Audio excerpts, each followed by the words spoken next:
Doing well is the result of doing good. That's what capitalism is all about, saith Ralph Waldo Emerson. Sometime after him, Winston Churchill noted that the inherent vice of capitalism is the unequal sharing of blessings. The inherent virtue of socialism, in his mind, was the equal sharing of miseries.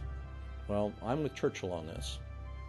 A very interesting report by Rasmussen indicates that historically, when asked whether they prefer a free market economy to a socialist, 70% of Americans choose free enterprise.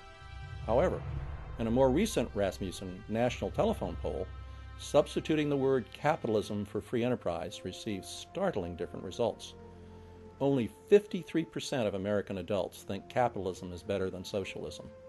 A particular challenge to restoring the vigor of our economy, among adults under 30, only 37% prefer capitalism, while 33% prefer socialism, with 30% undecided. As in the earlier larger poll, substituting free enterprise for capitalism raises the split for the good guys to 49 to 26. As you might expect, there is a partisan split in the responses as well, with Republicans preferring capitalism by an 11 to 1 margin, while Democrats only favor capitalism 39% to 30. However you slice the results, it is clear that we have failed to educate our emerging ruling majority regarding the merits of free enterprise, or even that it is capitalism. Of more importance, as parents, we have allowed, on our watch, the nation to drift from a strong Judeo-Christian morality to self-centered, whatever-feels-good hedonism. Washington, Franklin, and Jefferson all warned us against losing our Creator-ordained morality. John Adams, in the clearest terms, warned that our Constitution was not the equal of an immoral citizenry consumed with self-centered passion that would go through our Constitution like a whale through a net. Well, what is capitalism? And it is not the cause of our current economic and social distress. What is the road we must travel to restore our great land to its full power and stability? Capitalism is found in the noble effort of man to earn a living for himself and his family. The former chairman of Coca-Cola noted recently that it is the only economic engine that will lift people out of poverty.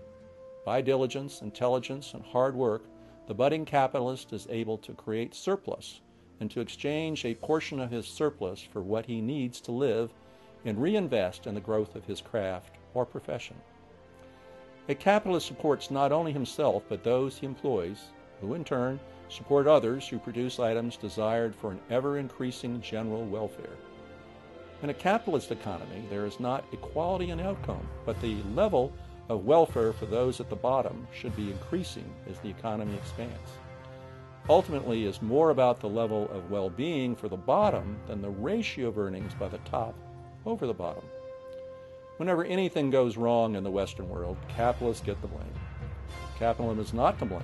More often than not, it is the confluence of forces, governmental and personal, that have nothing to do with capitalism. Every system has rogues who pursue their own goals to the detriment of society. More often than not, in capitalism, welfare is actually enhanced by these activities because competition keeps it under control. Experience supports Churchill's conclusion that in socialism, rather than debating unequal distribution of surplus, we would be reduced to sharing misery. Capitalism is founded in service by man to man. Its measure should consider what capitalists do with their surplus, a surplus that societies not based in capitalism simply do not produce. American capitalists and just ordinary citizens are unmatched in disposition of significant amounts of surplus to good deeds and the needs of others. Americans give almost $315 billion in measured charity annually. That's the kind of giving that gets reflected on tax returns, and it misses the thousands of volunteer hours that occur daily. Non-government organizations, business than the American rich, are far more effective than our politicized government in responding immediately to emergencies and to underwriting the long-term welfare of mankind in their educational, research, and direct support for those less fortunate. I cringe when I think of what would happen if we counted on government to replace this giving by its red tape-wrapped efforts.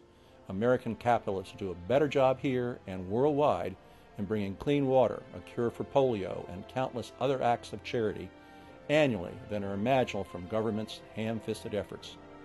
Capitalistic process must be encouraged for the freedom it provides man to utilize his whole nature, founded in the values taught since childhood to make the world a better place by his passage through life. Its alleged failures are based on our failures in education, encouragement of faith and self-discipline to enforce those rules already in the books to prevent our society from getting off the tracks in the future. Flirting with alternatives is flirting with misery and disaster for us all.